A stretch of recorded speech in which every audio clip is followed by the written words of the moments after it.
This is the Gerber Center Drive, and these are the scissors from a Gerber MP600, and these are the scissors from a Victorinox Swiss Champ.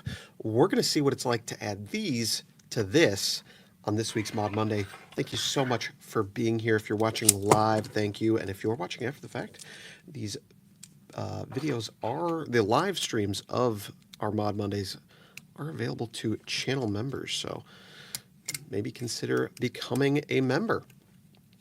I'm just going to dive right in, disassembling this pivot. It is loose from the last mod we did.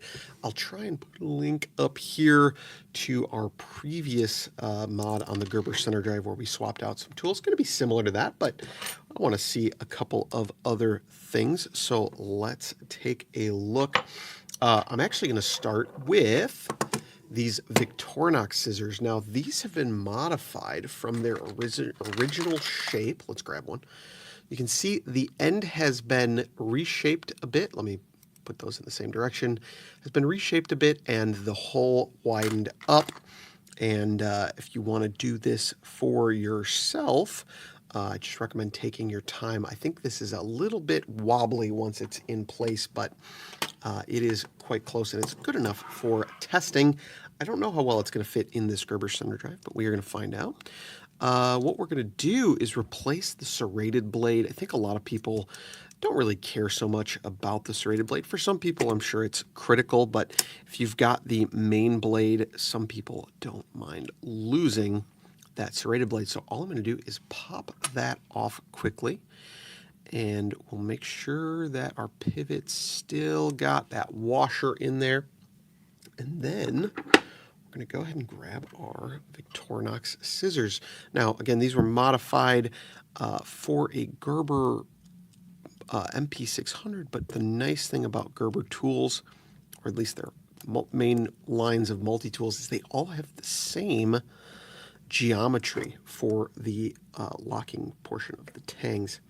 Now, I'm going to just zoom down just a bit here, not too far.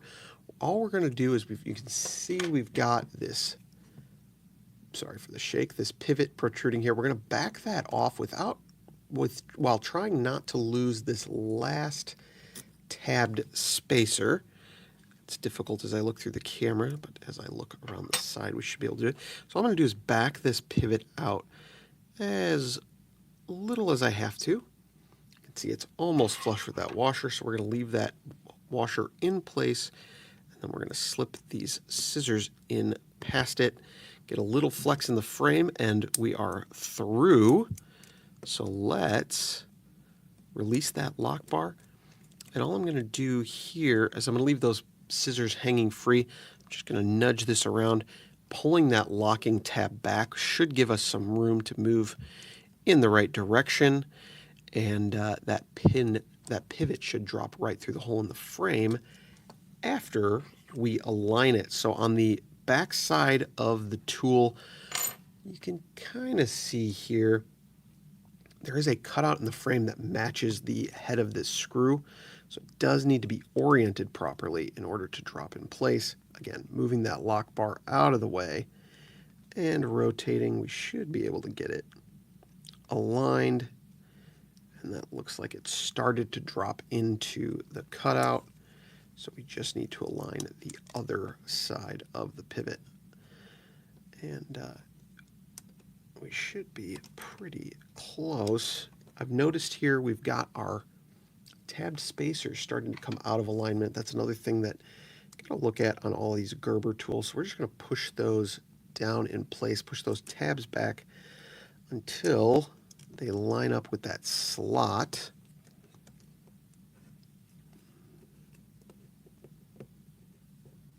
In the back of the tool.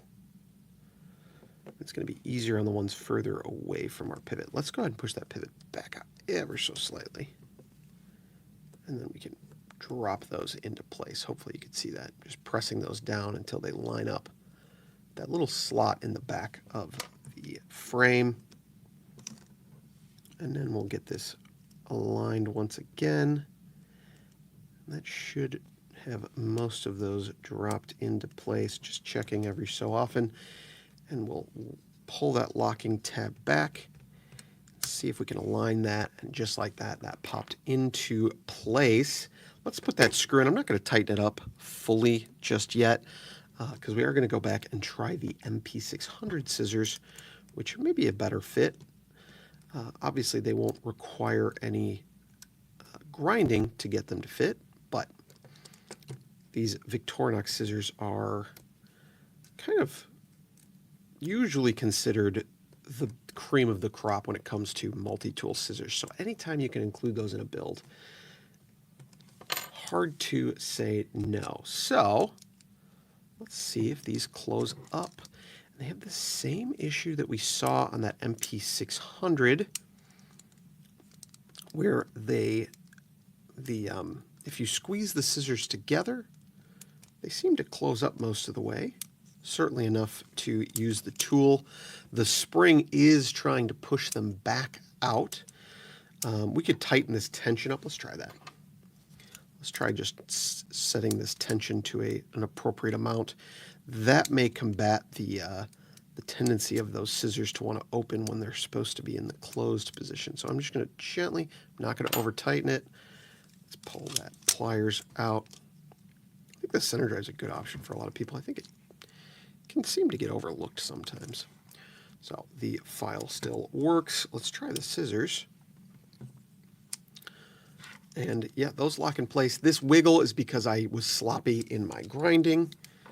If we were to lock up, actually, those work quite well in that. Wouldn't have too much issue with that wiggle. And again, you could improve upon that. And you've got those awesome, awesome Victorinox scissors. Let's try them on some paracord if I can find it. Did I shift the camera? I apologize. Let's try it on some paracord just to show off. If you've cut paracord with multi-tool scissors, you know it can be hit or miss. And the good ones tend to hit and the bad ones tend to miss. Though it may not be the most real-world example. Let's put these scissors back and see what that process is like. So we'll pull that locking tab out of the way. And I've got a little bit extra friction on here. That'll help keep these shut. And now they do want to bind up right here. And it's this behind the frame, the end of the scissors handle is biting into a little bit of mechanism on the inside. If you close those scissors and then close, let me show that again in case I was off camera. If you squeeze the scissors and then press down, they do close up, and they do close up sufficiently that we can close the pliers. Kind of works well. It's not going to spring the tool open because you're already in this position. I suppose when you're using the pliers, they could slowly come open. But I wouldn't expect that to be a great issue. And I made some markings here. If you were to lop off the end of that handle, I think you might be in better position. It would be at a good angle that it might slide over the impediments. Let's see what those impediments are even, just out of curiosity. Yes. So you can see down, hopefully you can see down in here, that end of the scissors, how can I show this on camera, is going to clip that little bit down there, which of course will not be in focus. So right down here, you're going to have some impediments. Maybe with a reprofiling, you could avoid that. All right, well, that was our first little test, but I do want to try the MP600 scissors since they won't require any modification. If you guys like these mods, make sure to check out our Mod Monday playlist. And if you get any use out of them and do any mods that we've shown or anything similar, make sure to share them over on the Communities tab on our channel, because that's a cool way for you guys to post to all of our subscribers. And I think it's cool to see what you guys are working on. So brass punch, just press that out of the way until we can get the scissors free. Again, not even needing to dismantle the whole tool. You do need to, if you're going to attempt this, you do need to either replace the serrated blade or the file, because you do need the extra length in here where the pliers will slide in between. You can see that piece moving there slides in between the two outer tools. So you will need to replace one of the longer tools if you want to make this work. Let me check which way the spring goes on. I'm sure I know, but I'm going to double check it. So this should come on this way on the, again, these are from the MP600. I looked at the scissors from the Gerber truss, but they have this tab out here, which I think is going to get in the way of our pliers. So we're going to stick with the MP600 scissors, and we're going to place the, oh, that's not a good sign. Drop the pivot out. So we'll see if we can correct that quickly, and if not, we may be in for a bit of an adventure. I'm going to just drop that pin in place, that punch in place. That'll keep things from getting misaligned as I reinsert this pin.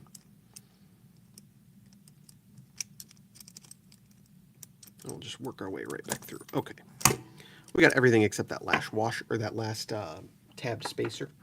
So that's not too big of a problem. We'll slide that right back in place. And you can just see right through the frame when you're doing this in person. And we'll make sure all of our tab spacers are now realigned. Yeah, they look pretty good. We might have to fudge them in a moment, but that's all right.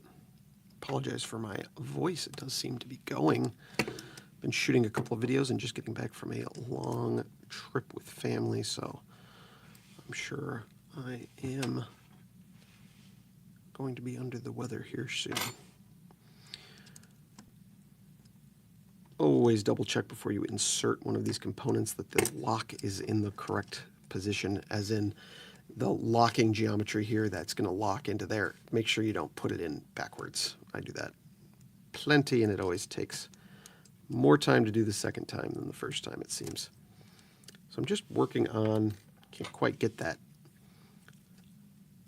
pivot back far enough, so we're just going to push with our spudger. I'm just holding the back of it with my middle finger to keep it from dropping out completely.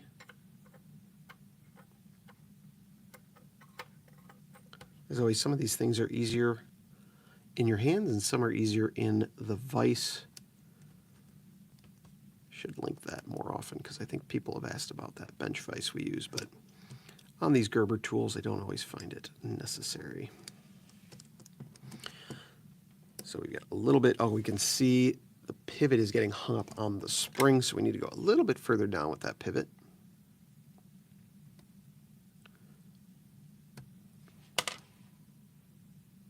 Even more.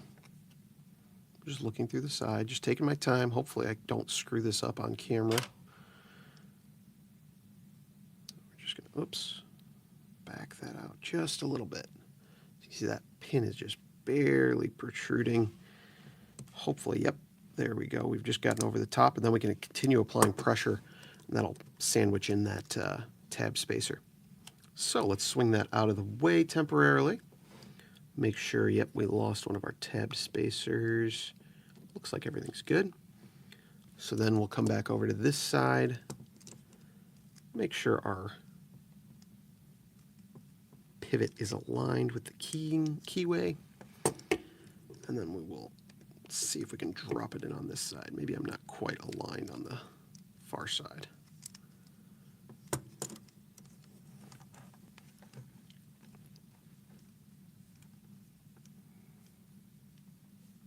Just gonna swing that around. Can always grab our wrench if it fights us. And then pulling back on that lock bar, we can hopefully nudge that right in place. And it did just start to slide into the other side of the frame. So let's go ahead and put on our pivot screw. Make sure we don't misalign it. And we can start tightening this up. Curious to see if this works. It looks like it's going to work swimmingly. Probably better than the Victorinox version as far as fit in the tool. The question will be, I over-tightened it there. The question will be if the scissors are as good, and I don't think they're as good. So you can see the nail nick's not perfectly aligned, but actually good enough I can get to it pretty easily if I open it up all the way. You didn't hear that satisfying click. Let's try that again. Oh, it's because it wasn't a satisfying click. It does click into place, but it doesn't have the same thunk that you want. Actually, there's probably more wiggle room on this than on my version. And that's going to be our issue. Oh, that's disappointing. So the Victorinox scissors actually work better on this tool. You can see that we're running into that lanyard ring. And that portion is just plastic. We could chop that off. I'm not going to do that here because I would like to replace this. But we do see that we've got, oh, there's another issue. I don't think that tabbed spacer got dropped in place, so we may have to play with that. But that is I thought that was going to work. If you did want to cut that off, it should work as far as locking out, and it actually closes up quite well. Let's make sure the pliers still close. That is interesting. I'm not going to cut that off on stream. I'm considering it, but it'll take too long, and it'll just be loud noises and not much value. If we did open this up to test the scissors without locking them out fully, we can just test it right here. Let's grab that paracord again, and I'll show you why these are not the best scissors. Hopefully, I'll show you. Well, actually, I hope they work. Yeah, they don't really work.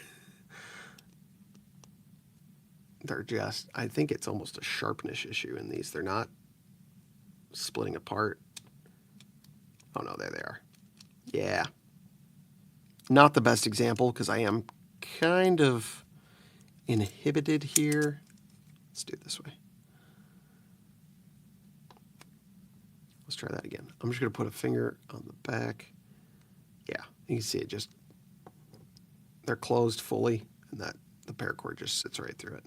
So not nearly as precise or reliable as those Victorinox scissors. So I think more people would enjoy that modification. Again, check out that video that I put earlier up did I put that up? I will put that up here, the video where I first tested these scissor modifications, and I tried that on an MP600, and some of you might enjoy trying to make that work. If we jump back over to the Gerber MP600 scissors, they're actually a really good fit. It is just an issue of them running into your lanyard ring. And I'm not sure that it would be a deal breaker to chop that off, but again, I don't think that's a stream-worthy bit of content, so we might try that in the future. I'm going to put this tool back together and answer questions. If you guys want to become members, you can join us live for these modification videos and jump into the members-only Q&A. Otherwise, you guys can see these videos every Monday. We'll release a new one, and we will see you guys next week. Jumping into the Q&A now.